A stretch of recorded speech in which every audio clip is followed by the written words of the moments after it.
Как известно, Российская Федерация на протяжении всех лет независимости нашей республики является ключевым, наиболее ключевым социально-экономическим партнером.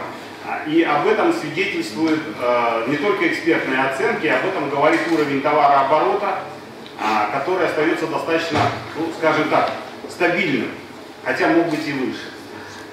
Для Кыргызстана Россия всегда была основной страной, куда, в общем-то, направлялась наша продукция.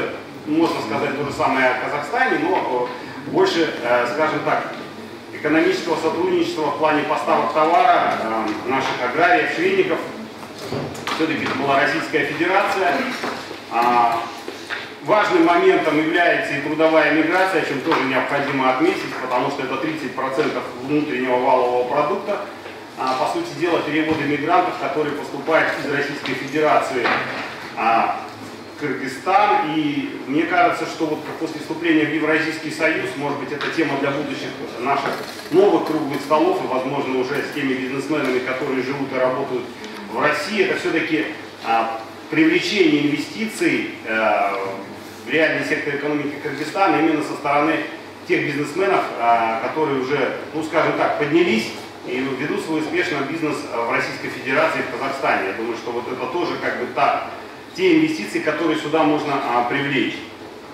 В повестку дня мы включили, скажем так, наиболее важные, актуальные вопросы, которые сегодня, в общем-то, наполняет, наверное, кыргызско-российское экономическое сотрудничество. Я хотел бы от лица клуба региональных экспертов ПИКИР выразить признательность Кыргызскому союзу промышленников и предпринимателей, которые, в общем-то, выступили с инициативой, поддержали проведение данного форума, данного обсуждения. Нашему союзу уже на следующей неделе предстоит поездка в Москву на деловой форум с участием российских коллег.